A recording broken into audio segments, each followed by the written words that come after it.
Okay, so we have, for you at this point, we have the 10th house, we have the 6th house, and we have the 8th house. So 10th and 6th are sort of related because career and your working life are interrelated there. And there are other aspects which I will go into as well. So these two areas are coming up. There are issues around there. I'll try and highlight as many viewpoints as possible so that it depends on where you are and what you're doing currently. But with the 10th house, you have also got Taurus I have, which is a very nice stabilizing card. And then you have Rhiannon Sorceress as well, which is a manifestation card. So looking very good in the career department. The 10th house can cover career, your fame, your reputation, and also your public standing. So that could be within in your career, or it could be in general. It could just be your status in life. It can cover a number of how people see you.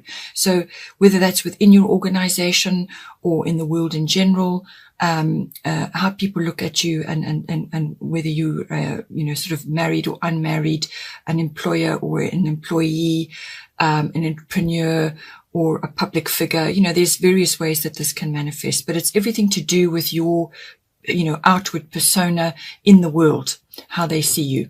It also represents authority figures. So these can be people in your life currently who have some authority, whether it's a father figure, or it could be like a mentor or an older figure that has wisdom and knowledge and is perhaps assisting you at this time, or guiding you at this time, or even acknowledging you.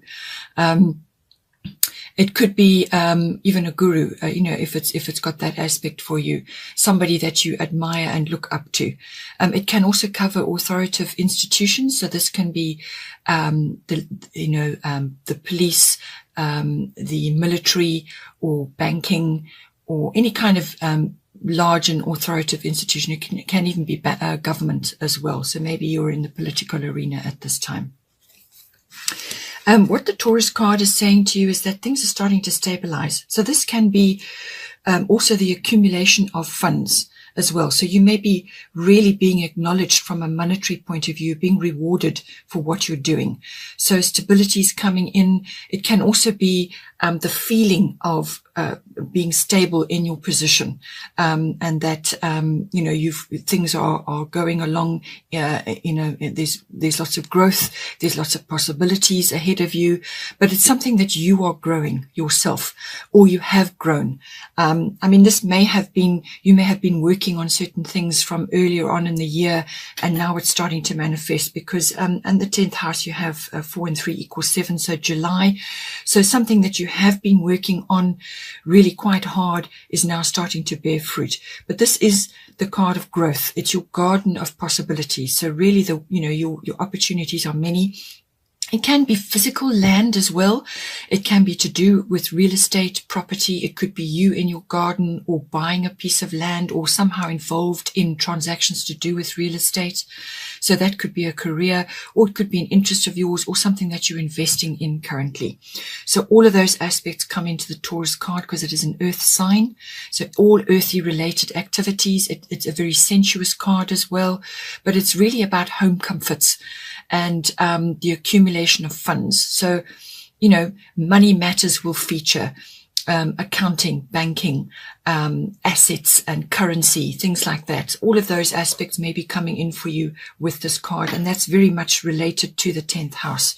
So falling in nicely, but it's coming across to me as you're stabilizing, you're starting to accumulate, whether it's reputation or wealth or success.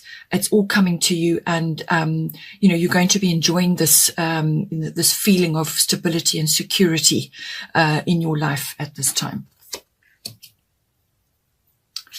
The goddess card is Rhiannon Sorceress. So you are a magical person who can manifest your clear intentions into reality. So this card does also have an outdoorsy aspect to it as well. So you may be, it's really going to be, I think, good for you to be spending time either in your garden or outdoors in nature, because Taurus card covers nature, and so does this card. So being outdoors in nature in whatever activity is good for you is going to help you to solidify and to be clear about what you are intending with your success or your notoriety or whatever it is that's coming to you in the 10th house. It could be ideas, but this is about manifestation, but it's also your magical abilities. We all have them. Most of them are dormant. We don't really use them very much because we're not learning about that. But it could just be your magic with figures, or it could be magic with manifesting things for yourself in the 10th house. You may not even be aware that you're doing it, but your intentions, that's what this card is saying. Your intentions are important.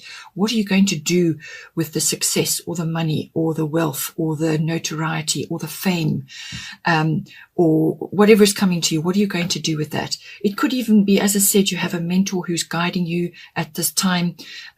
Make good use of this knowledge that is being passed to you and make it work for you. So this is what the card is all about. It's your using your manifestation skills, but spend time outdoors in nature, in your garden, whatever is going to work for you, because that's going to help you to feel grounded.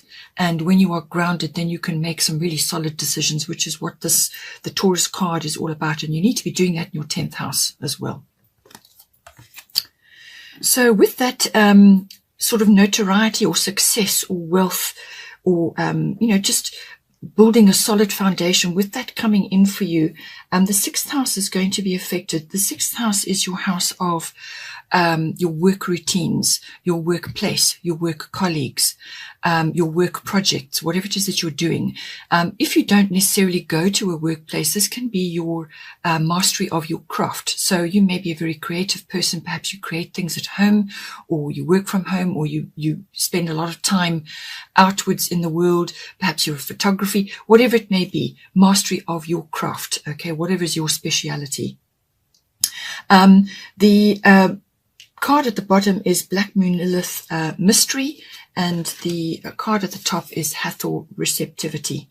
So there's a couple of things I want to say about this. I feel that if you are achieving success in your career and you're seen as being elevated, or you are being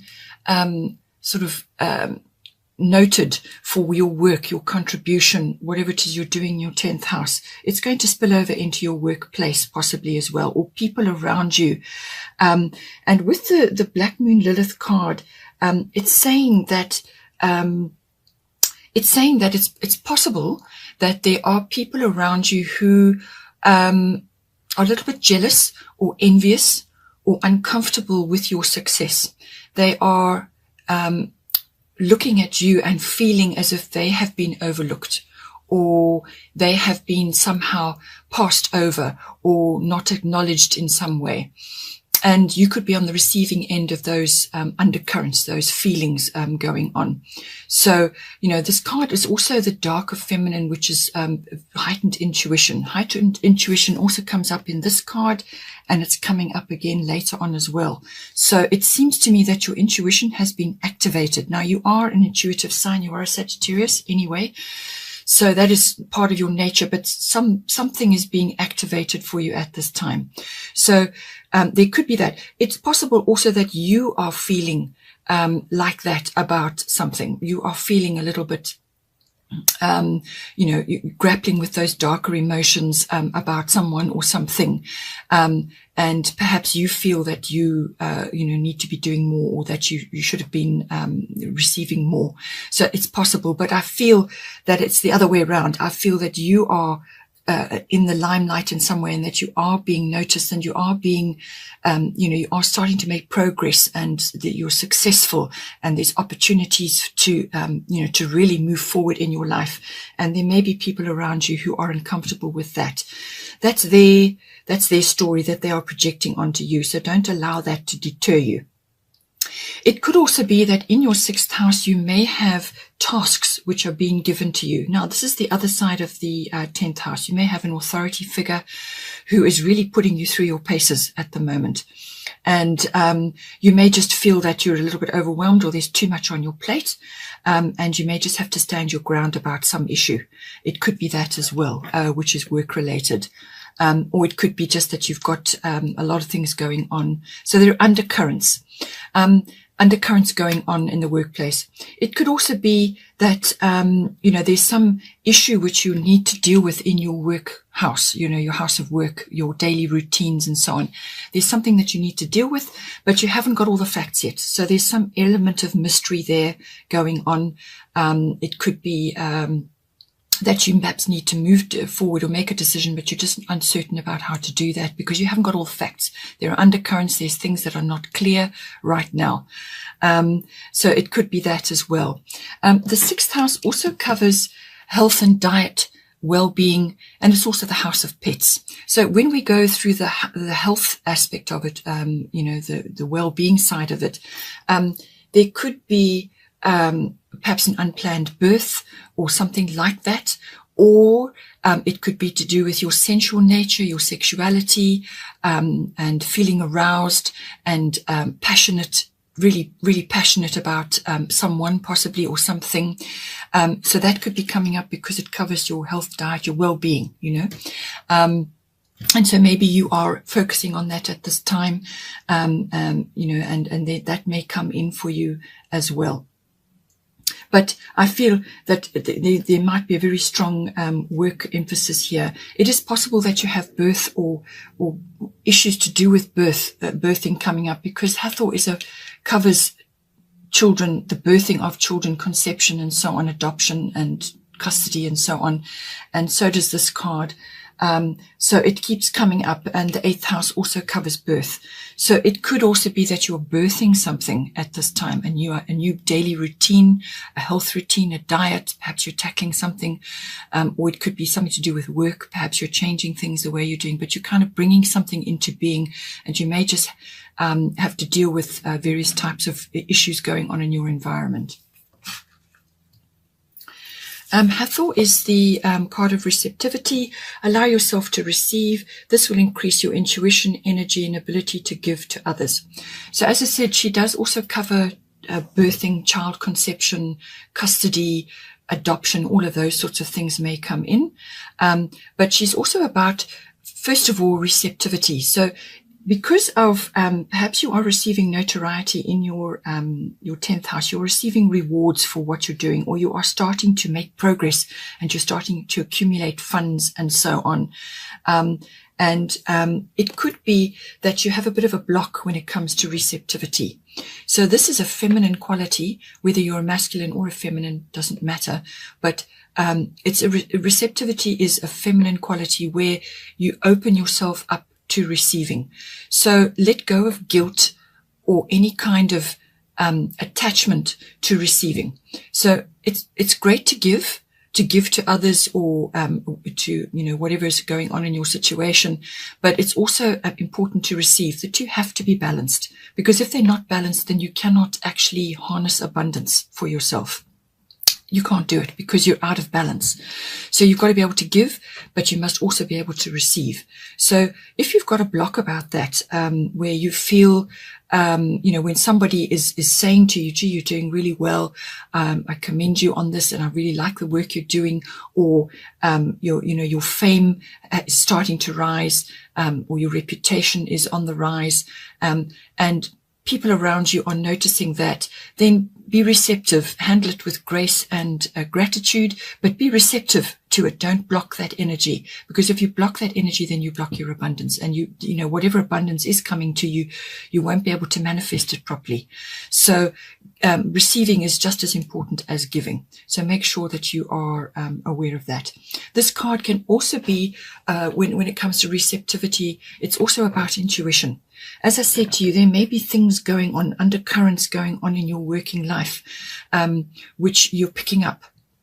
So your intuition has been activated, and this card is saying that. So, if you're getting intuitive nudges about things, about people, or about situations in your working life, then take note, because she's saying to you that there's something there that you need to be looking at. And with Black Moon Lilith, there can be lots of things moving under the surface. And as I said, you could have these darker emotions swirling around you at the moment. Find a healthy and creative outlet for that. You know, that could be spending time outdoors, whatever it is that's going to help you. So all of those aspects are covered by Hathor. Then the last house of interest is the 8th house. This is the house of endings and beginnings. Again, straight off the bat, this house is also about the rise of psychic awareness and therefore your intuition. So psychic awareness, you may be, something is activating that currently for you at the moment. So be aware, because it's sending you messages, you know, subtly repetitive, positive messages. Repetitive positive messages, take note, because they're going to be important for you. 8th house covers everything to do with sexuality in its deeper meaning, death, not necessarily a physical death, but it can be like an ego death, or the death of an old mindset or a set of circumstances in your life which are no longer serving you, and the birth of something new. So endings and beginnings, endings of old, beginnings of something new. And so it's that cycle of transformation that goes on, and it can also be the rebirth of something. So something that you're going to be going back to, and this card can also be about that, or Star's fertility card. It can also be a resurrection card. So it could be something from the past, which is coming back as well. So rebirth of something. It could be a business idea. It could be a person. It could be something to do with something from the past, which is coming back. It can, because of this is the 8th house, it can also be about the possessions or money to do with somebody who has passed over. So things like inheritances, legacies, and items from them. And it could also be their money, their resources, and so on. This 8th house also covers the deeper connection when you commit to somebody. So this is the next house after your relationship house, your strong relationship house. So this is the one where the person is important. This is not a love affair. 7th house is an important relationship in your life. The 8th house is the nuts and bolts of that. So it's the coming together of your resources and emotional and material, and also sexuality and the deeper meaning. So if you don't have a partner at this time, then it can also be covering sexuality, and you may be feeling, maybe around people who are activating that for you at this time. But it can also be about the coming together of a relationship, whether it's a love relationship or a business partnership. So it's all the nuts and bolts and the merging of those two together. As I said, it's also about finance. It can be about assets, banking, accounting, and tax comes in very strongly with the 8th house. So make sure that your taxes are in order. It's also about legacies and inheritances, as I said, and things from the past to do with other people, managing other people's resources if finance is your forte at this time. So again, we have another earthy card. So we had it with Taurus earlier, and it's come back again now in the earth element, but this covers all of the earth signs. So I feel that with the 8th house, there's definitely some sort of resources which are becoming available to you. And it seems to be like, financial possibly, or it could be, as I said, legacies or inheritances from somebody else in your, family. But it's the earth element. It is again stability coming in. So the accumulation of things, and materialism features very strongly with this. Money matters feature very strongly with this card. But it is also about being practical and pragmatic and practical with, methodical about what you're doing and laying foundations. That's what this card is about. Whether this is to do with a relationship, a partnership, or something like that, it's laying solid foundations, not fast moving. This is, takes time to build this, but it's also about being open to releasing, old or very set mindsets. So this can be like old-fashioned views or old attitudes and beliefs which are holding you back. So action is required with this card. So don't sit back and think, oh, well, I've got plenty of time. This will just move along by itself. No, with this card, it's saying you do need to take action. So there is an ending and a beginning here. Whether this is within a relationship or a partnership or a monetary issue, or it could be that you have actually got to let go of an old mindset or an old idea about yourself or some kind of limitation which you have placed on yourself. It could also even be like a wounding. Some old situation is coming back to you now, which is actually influencing your behavior or your movement forward, and you need to let go of that. So don't be afraid. That's what it's saying. And this is coming up again in this card, and it's coming up here again with the Kali card. So this is like some circumstance that has shaped your programming from a previous time in your life, and it's determining your behavior. And you're being given a really, really unique opportunity now to let go of that and actually move forward now, so that you've got a unique opportunity to really open yourself up and make huge progress. This is a life change, coming in for you. It can also be the sort of sensual activities coming in. Perhaps somebody, as I said, is activating, sort of the deeper sexuality in your life, the meaning of that, and the meaning of the sexuality between you and your loved one, your partner.